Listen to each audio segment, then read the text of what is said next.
We as SANCCOB are incredibly thankful to Volkswagen for their contribution. They did amazing work this Saturday. The employees showed up in numbers to come and get their hands dirty during the program, which was amazing. They worked in different sections in and around our center.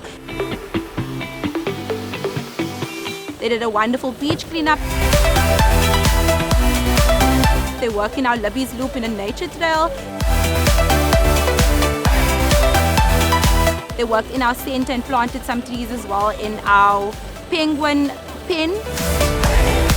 They also painted some murals, which just looks lovely. It livens up our center so much. There's been work also going on. It's not only today, right? The jungle gym has been set up, and also the work continues with the Volkswagen for Good. So it's amazing to see. What a great experience to do a small bit to help clean our beautiful beaches. So it was my first time at Show of Hands. I thought it was a very great experience. I did my first show of hands when I was 2.5 years old, and I've done them for the past 11 years. So my family and I are here today just to give our support and to thank VW for the show. I think also important to focus on this environmental topics, as well as, of course, doing other community work. So yeah, very brilliant initiative. Thank you to Volkswagen for sponsoring a super fun day.